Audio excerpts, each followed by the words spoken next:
네, 안녕하십니까. 농정 포커스 12월호 시작하겠습니다.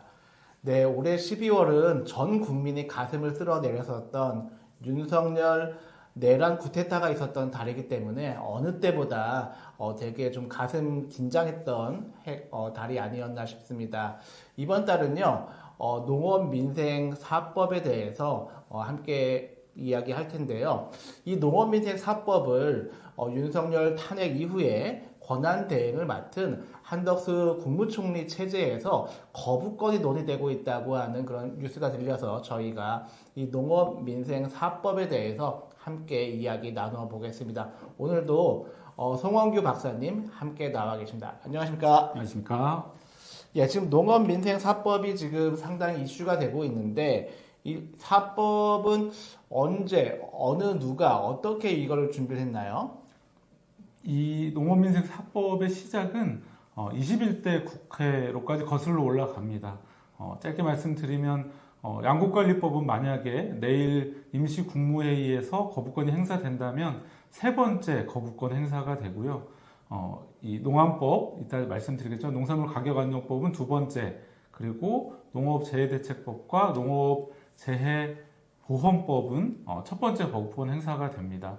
아까 말씀드린 대로 양곡 2022년에 쌀값 폭락으로 시작되어서 그 이후에 윤석열 정부가 농산물 가격을 떨어뜨리는 방향으로만 정책을 취해왔던 문제, 그리고 점점 여러분도 느끼시지만 기후 재해가 더 빈번하게 발생하는 상황 때문에 이 사법을 22대 국회가 개원하자마자 민주당에서 당론 법안으로 논의해서 지난 11월 28일에 본회의에서 처리되었습니다.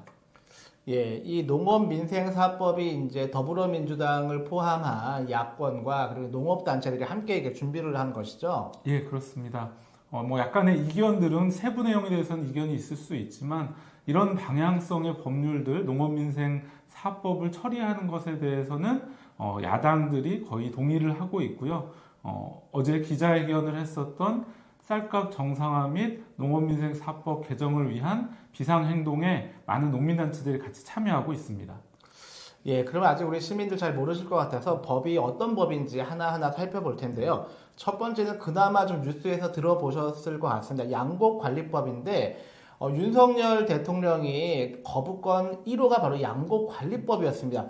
도대체 어떤 법이길래 윤석열 지금 이제 내란 수계지만 대통령이 왜 양곡관리법에 대해서 첫 번째로 거부권 행사했는지 저도 좀 의아한데 이 내용 좀 소개 좀 부탁드릴게요. 네, 양곡관리법 상당히 저희 농업계에 있는 뭐 현장 농민을 비롯해서 저 같은 연구자들이 사실은 이렇게 농업이 주목받은 적이 있었나 싶을 정도로 대통령의 1호 거부권 행사로 국민들에게 많이 알려졌었습니다. 일단 양곡관리법의 간단한 취지를 말씀드리면요, 이 쌀이 과잉 생산이 된다라고 하는 주장이 있고 또 현장에서는 그게 아니라 수입쌀, 저희가 의무로 수입하는 외국으로부터 수입하는 물량들이 있는데 이걸로 인해서 이제 쌀이 과잉이다 이런 서로 상반된 주장이 있습니다. 어쨌든 2022년 그리고 올해 쌀값이 상당히 폭락하는 사태가 발생을 했습니다. 불과 이제 2년 만에 발생을 한 것인데요. 이런 쌀값이 불안정한 문제를 정책과 이 정책을 담은 법률로서 해결해보자 이런 고민이 담겨 있는 법률입니다.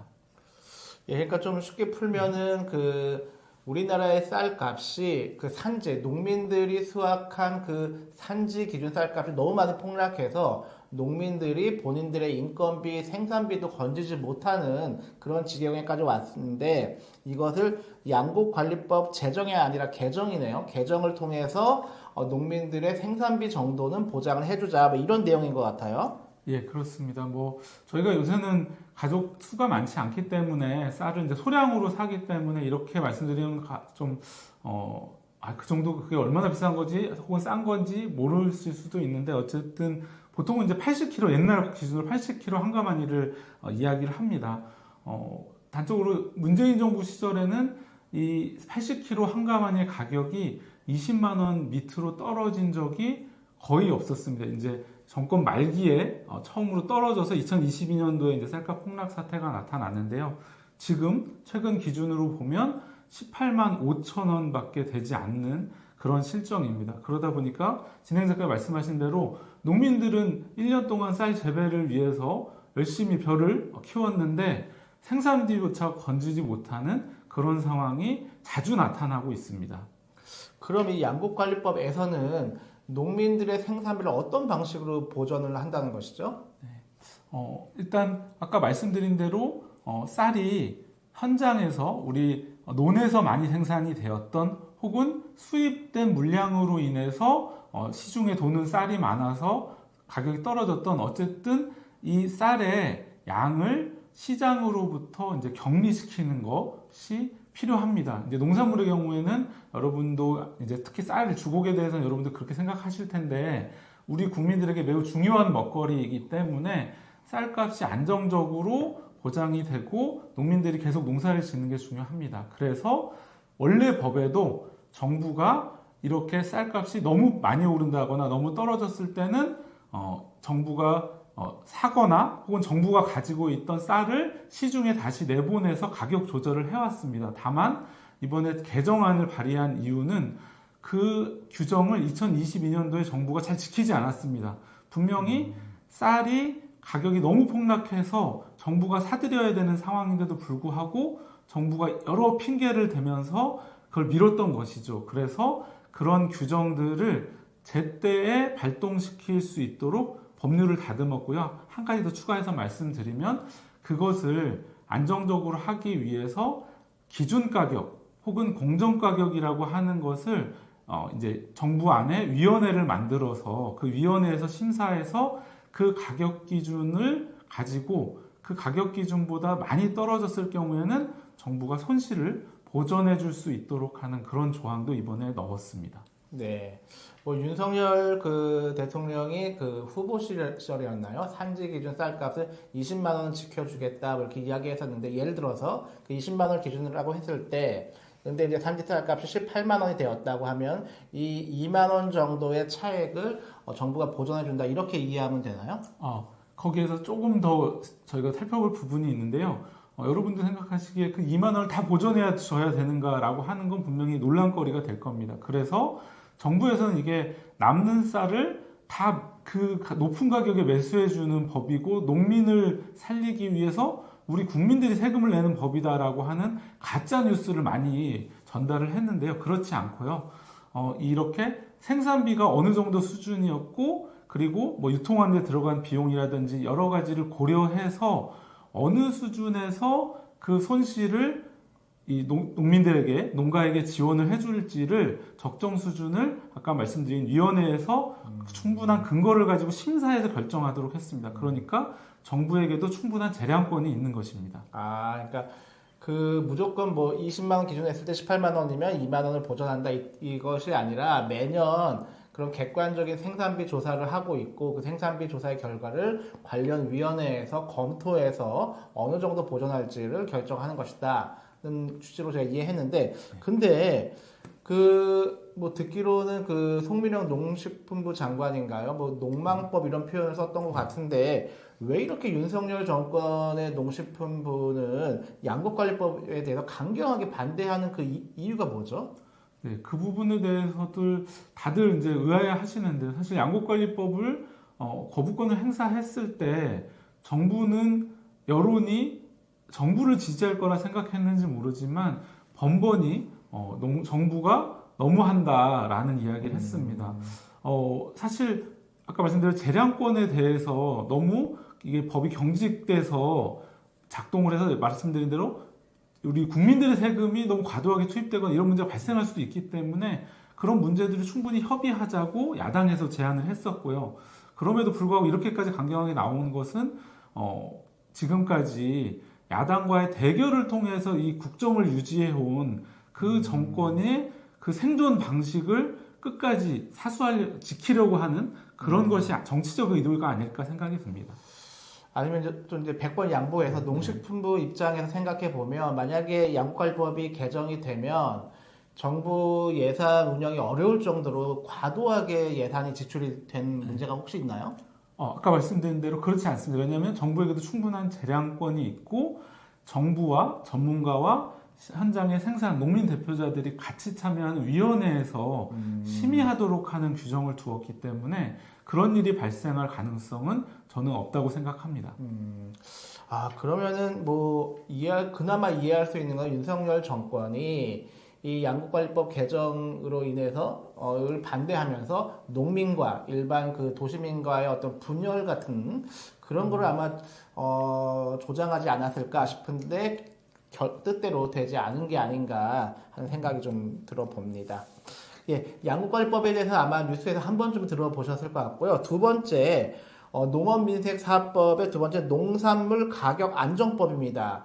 농산물 가격 안정법 이건 좀 생소한데요. 어떤 내용인지 좀 소개 좀 부탁할게요. 네, 이 법률 명이 매우 깁니다. 원래 본래의 명칭은 농수산물 유통 및 가격 안정에 관한 법률이라고 해서요. 농업계에서는 농안법이라고 짧게 줄여서 이야기하는 법률입니다. 많이 최근에 다 경험했고 많이 알고 계시는 사과값 폭등 사태, 또 대파값 이런 일들이 이제 자주 발생을 하고 있지 않습니까? 네. 특히 이제 이상 기후로 인해서 생산량이 농민들이 이렇게 심었던 양보다 턱없이 부족하게 나오는 일이 네. 자주 발생하고 있습니다. 그러다 보니까 당연하게도 생산량이 줄어서 이 가격 폭등이 나타나게 되는 상황이 있는데요. 물론 여러 가지 여러분도 아시는 여러 단계를 거치는 복잡한 유통 구조 그 과정에서 이 줄어들었을 때 더 생산량이 줄어들고 가격이 뛰었을 때 더 이익을 많이 취하게 되는 중간 유통인들이 그것들을 이용하기 때문에 생산량이 줄어든 것보다 훨씬 더 가격이 이제 상승하는 그런 일들이 최근에 많이 나타나고 있습니다. 어쨌든 이런 일이 자주 발생하고 있기 때문에 이로 인해서 농민들은 이 가격이 너무나 올라갔다 내려갔다 불안정해서 예측하기 어려워서 농가의 살림살이를 좀 꾸려나가기 어렵고요. 우리 국민 소비자들은 장바구니 물가에 부담을 겪고 있습니다. 그래서 농안법에 이것을 좀 해결하고 완화할 수 있는 방안이 있지 않을까라고 하는 생각으로 농안법 개정을 준비하게 되었습니다. 예, 아까 양국관리법은 이제 쌀에 대한 초점을 맞춘 법이었고 농산물 가격 안정법은 아마 농산물 전반에 대한 유통과 가격 안정에 관한 법률인데 그러면 주요하게는 어떤 메커니즘으로 이 가격 안정을 하겠다는 취지인가요? 두 가지가 구분될 수가 있는데 첫 번째로 생산자의 보호 부분입니다. 아까 말씀드린 대로 가격이 너무 심하게 변동하는 것이 생산자에게는 예측이 어렵고 살림살이를 불안정하게 하는 요인이기 때문에 가격을 안정화하는 게 필요합니다. 그래서 생산자의 보호는 당연히 가격이 너무 떨어졌을 때 아까 쌀처럼 비슷한 메커니즘으로 위원회를 만들고요. 위원회에 참여하는 정부와 전문가, 현장이 같이 논의해서 생산비나 여러 가지 조건을 고려해서 너무 농가에 손실이 많이 발생했을 때 어느 정도 기준을 가지고 농가를 지원할 수 있도록 하는 것이 첫 번째입니다. 네. 그거 소비자 관련된 내용도 있나요? 예, 그렇습니다. 이제 두 번째가 이번에 처음 이런 접근은 농업 관련한 법률에서 처음 시도되는 것입니다. 군이 물가가 이 기후로 인해서 이 기후 변화로 인해서 불안정해지는 가격 문제 이것을 전 세계적으로 언론에서는 기후 인플레이션이라고 부르고 있습니다. 그래서 소비자 보호도 필요하다. 그래서 이렇게 가격이 너무 폭등했을 때 아까 말씀드린 것처럼 사과값, 대파값이 폭등했을 때 정부가 생산자로부터 계약 재배해서 창고에 넣어놨던 물량을 충분히 풀어서 이제 가격을 떨어뜨리거나 여러분도 많이 활용하시는 할인 쿠폰 제도 같은 것들을 활용하거나 여러 방도를 통해서 소비자의 장바구니 물가도 보호하도록 하는 조치를 담고 있습니다. 네, 지금 박사님 설명 듣다 보면 농산물 가격 안정법은 정말 농민에게도 도움이 되고 소비자에게도 도움이 되는 진짜 좋은 법안 같은데 왜 이 법안마저도 윤석열 정권이 그렇게 반대하는 이유가 뭘까요? 네, 일단 겉으로 드러나는 이유는 이 법에 대해서는 가격 안정을 하는 것 취지 자체를 농축품부가 동의하지 않는 건 아닙니다. 하지만 이럴 경우에 예를 들면 농사짓기 쉽거나 아니면 가격을 받기가 더 좋은 품목으로 농민들이 몰려서 특정 품목이 과잉이 된다는 그런 식의 문제가 발생할 수 있다 이런 이야기를 합니다. 이런 가능성도 있습니다. 하지만 아까 말씀드린 것처럼 위원회를 통해서 그러한 일들을 조정해 나가고 여러 정책 등을 통해서 이 문제들을 충분히 풀 수 있는 권한이 정부에게도 있고 현장도 그것을 같이 할 의사가 충분하기 때문에 그것은 세부 시행 계획들을 설계해 나가면서 해결할 수 있는 문제라고 생각합니다. 그러니까 윤석열 정부와 이제 농식품부의 입장은 이제 복지 쟁점에서도 보편적 복지를 그렇게까지 반대했던 이유가 혹여라도 누가 부정수급하는 그런 것들이 우려되기 때문에 보편적 복지를 그동안 윤석열 정권이 반대했듯이 이 농산물 가격 안정법에서도 뭐 예를 들면 그게 아까 나왔던 사과다 아니면 양파다 특정 품목으로 농민들이 몰려서 그것을 좀 이렇게 하는 우려가 있지 않을까 뭐 그렇게 이해를 해도 되나요? 정책의 세부 실행 계획을 짜면서 저는 얼마든지 해결할 수 있는 부분이라고 생각을 합니다. 네. 기본적으로 불신이 깔려있네요. 네, 기본적으로 농민에 대한 불신이 있기 때문에 계속 의심하고 좀 생각이 듭니다. 예, 이제 세 번째 그 농업민생사법의 세 번째 법안은요, 농업재해대책법입니다. 더 낯섭니다. 농업재해대책법. 좀 어떤 내용인가요? 네. 이 자연재해라고 하는 것은 최근에 기후위기로 인해서 더 자주 발생하고는 있지만 과거에도 있어 왔죠. 뭐 특히 우리나라 같은 경우는 여름에 태풍 피해 같은 것들이 대표적인데요. 그래서 이제 농업재해대책법은 이제 만들어진 지는 꽤 됐습니다.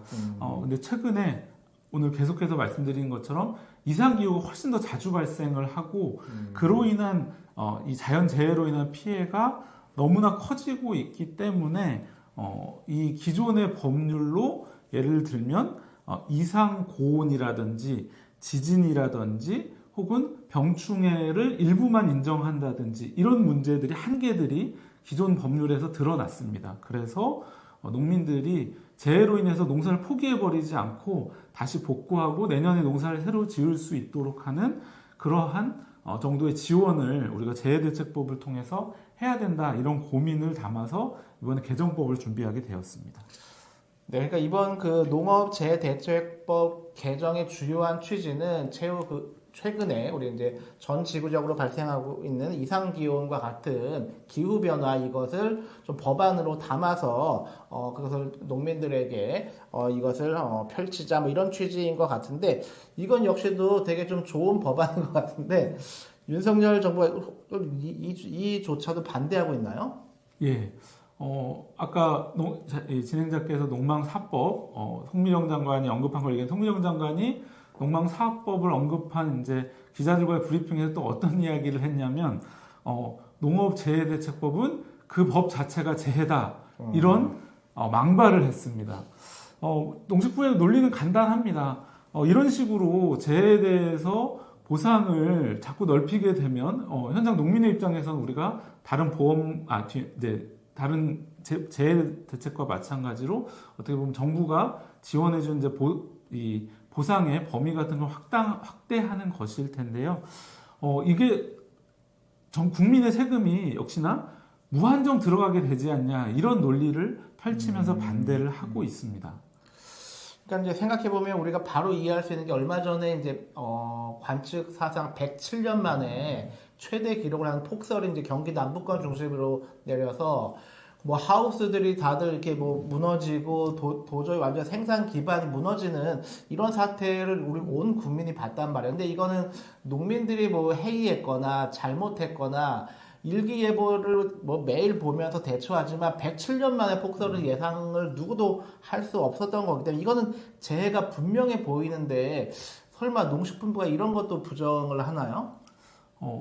그렇지는 않고요. 근데 이제 농식품부는 이 예산에 대한 부분을 계속 우려를 하면서 이런 방식으로 접근하는 것 자체를 상당히 보수적이고 좀 거부하는 움직임을 보이고 있습니다. 하지만 아까 말씀드린 대로 법률은 입법은 국회가 하지만 실제로 시행과 관련한 많은 재량권들이 정부에게 있고요. 여기에서도 이런 방금 말씀하신 것처럼 107년 만에 폭설이 내렸을 때는 너무나 큰 피해가 발생하기 때문에 기존의 법에 규정된 정도의 지원을 받아서는 농가가 회복을 할 수가 없습니다. 그러면 이런 경우에는 이 재해대책심의위원회나 이런 구조가 이미 있기 때문에 여기에 심의해서 이번 폭설에 대해서는 이 정도 더 지원하자 이런 것들을 할 수 있도록 구조를 열어주는 거거든요. 그래서 정부가 우려하는 그런 일은 별로 이제 생기지 않을 것이다 라고 생각을 합니다.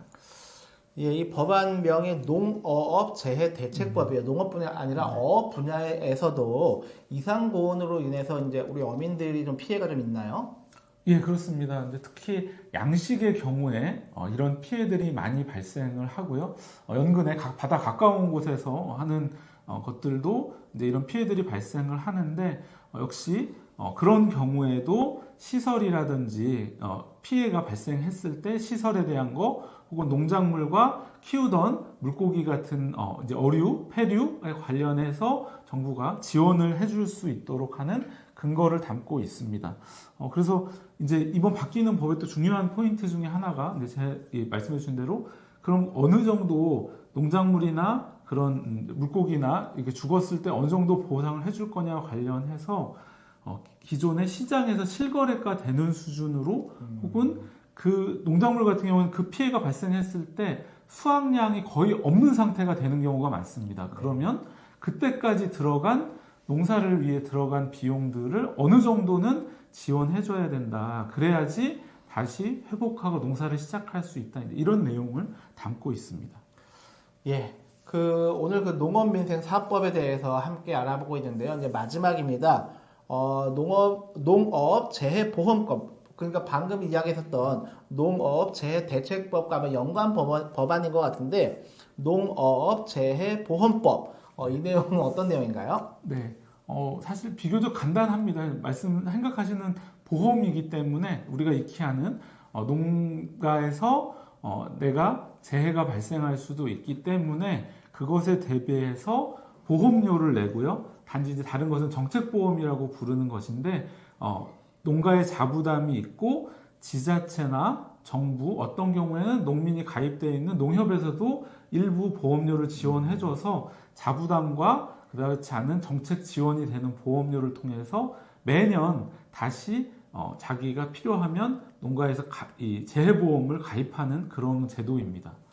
그러니까 이 법안은 그 이름 그대로 농민이나 어민들이 재해를 입을 경우를 대비해서 평소에 이제 보험료를 내고 그래서 이제 재해를 입었을 때 보험료에 따라서 이제 그 보상을 받는 그런 취지로 보여지는데 이번 개정의 주요한 내용은 어떤 게 있나요? 네. 아까 좀 간단하다고 말씀드렸는데 이게 안 간단하다고 생각 드실 수도 있는데 아까 이 보험료를 내고 가입하면 당연히 우리가 자동차 보험이나 뭐 여러 가지 개인의 보험을 들 때도 그 상황을 대비해서 드는 것이고 그 상황이 발생했을 때 충분히 내가 예측했던 피해 혹은 위험에 대해서 보상이 돼야 됩니다. 근데 지금의 재해보험은 여러 가지 측면에서 충분히 보상이 안 되는 문제가 있습니다. 그래서 전체 농가 중에 절반 정도 52.1%만 이 보험에 가입을 하고 있고요. 전체 면적, 땅의 면적, 농지 면적으로 보면 42.1%만 이 보험에 가입하고 있습니다. 즉 실효성이 떨어져서 농가들이 가입하지 않고 있습니다. 그래서 이제 그 실효성을 높이기 위한 방안을 이번에 담았습니다. 그 내용 중에 보면 보험료를 산정할 때 자연재해로 인한 피해에 대한 할증을 적용해서는 안 된다는 조항이 뭐 이렇게 들어있나요? 예, 그렇습니다. 이제 실효성을 높이는 이번에 가장 중요한 조항을 넣었는데요. 생각해 보면 자동차 보험하고 비교해서 이제 말씀드리겠습니다. 자동차 보험은 여러분이 사고를 자주 내면 할증이 붙죠. 네. 당연한 겁니다. 네. 어떠면 그거는 서로 간에 누가 더 많이 잘못했는지는 차이가 있겠지만 인간이 실수나 여러 가지 신호 위반을 했다든지 이것으로 인해서 발생을 하는 것인데 기존의 재해보험법 상에는 이게 자연재해인데도 발생을 하면 다음 해에 들 때 보험료 할증을 붙이는 이런 문제가 있었습니다. 그러니까 이게 농민이 잘못해서 발생한 자연재해가 아닌데 농민에게 불리하게 작동한 것이죠. 그래서 이 자연재해가 명백하다고 판단이 되는 여러 가지 통계 자료나 이제 근거를 가지고 판단했을 때 그런 경우에는 할증을 적용하지 않도록 하는 그 조항을 추가한 것이 이번 개정의 핵심입니다. 예, 그 논리적으로 이게 너무 타당해 보입니다. 자동차 보험이야 이제 운전자가 부주의해서 사고가 2번, 3번 발생할 수 있다는 것이 우리가 납득이 되지만 자연재해가 올해 폭설을 해서 내년 또 폭설이 온다. 그거를 누가 예측을 하고 그건 불가능한 영역인데 그거는 이제 그야말로 자연의 영역인 건데 그것에 대해서 할증을 적용하는 것은 논리적 모순인 건 맞는 것 같은데 설마 윤석열 정권이 이조차도 반대하나요? 네, 일단 이 보험은 보험 상품에 대한 것이고 역시 아까 정책보험이기 때문에 정부의 국비 지원이 상당 부분 들어갑니다. 그런 부분에 있어서 이런 식으로 아까 재해대책법과 마찬가지로 지원을 더 많이 하는 방향 그리고 보험의 보정성을 강화하는 방향은 다 국민의 세금이 많이 들어갈 거다라고 하는 이유로 반대를 하고 있습니다. 참고로 말씀드리면 그래서 사실 이걸 악용할 수도 있기 때문에 만약에 농민이 재해가 발생할 상황에서 그 재해 상황들을 경감할 수 있도록 이렇게 자기가 노력해서 피해를 줄일 수 있는 상황인데도 안 했다. 그런 경우에는 할증을 적용해도 되도록 이 악용의 상황도 설정을 하고 법안을 만들었거든요. 예, 그 지난 시간에 다뤘던 것 같은 내년도 그 농식품부 예산이 대략 어느 정도였었죠?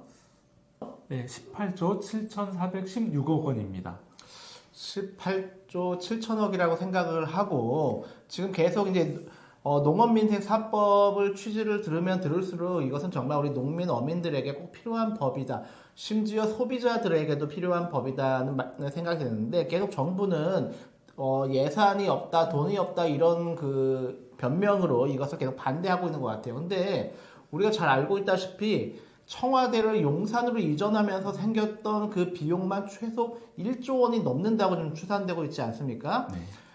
자기들 그 청와대 못 들어가겠다고 풍수지리상 그것을 용산으로 이전하는 데만 1조 원 넘게 그렇게 세금을 낭비했으면서 지금 농업민생사법에 대해서 돈이 없다, 예산이 없다라고 하는 게 좀 말이 안 돼 보이고 그러면은 그 18조 정도 7천억 원 여기로 잡혀있는 예산을 증액을 해서라도 이 농업민생사법을 적용할 수 있지 않을까 하는 생각을 좀 들어봤고요. 오늘은 저희가 우리 송 박사님과 함께 농업민생사법에 대해서 살펴보았습니다. 끝으로 우리 그 시청자들에게 이 법안 포함해서 한 말씀 좀 부탁드리겠습니다. 내일 지금 오늘 촬영하는 날이 18일인데요. 19일 날 이 임시 국무회의를 열어서 농업민생사법에 대한 거부권을 행사할 것이라는 예측이 이제 언론에 나오고 있습니다. 일단은 이 내란 사태, 사실 내란의 방조 또는 협조한 걸로 생각이 되는 그런 의심을 받고 있는 국무위원들이 이런 민생과 관련한 법률에 거부권 행사할 수 있느냐라고 하는 생각이 들고요. 아까 말씀드린 것처럼 정부에도 충분한 재량권이 있고 서로 협의하고 협치해 나가면 충분히 풀어나갈 수 있는 문제들입니다. 정부는 즉시 이 법을 공포하고 시행을 준비하는 것이 필요한 시점이고요. 이 농업민생사법이 기후위기와 농촌의 소멸과 같은 다양한 위기들이 이야기되는 시대에 우리 국민들의 먹거리를 보장할 수 있는 그리고 먹거리 생산하는 농민들에게 힘이 되는 기초가 되는 그런 법률이기 때문에 그 법률에 많이 관심을 가져주시고 앞으로도 농업에 관심을 많이 가져주셨으면 좋겠습니다. 네. 농정포커스 12월호는 농업민생사법에 대해서 함께 살펴보았습니다. 오늘 방송은 여기서 마치겠습니다. 감사합니다. 감사합니다.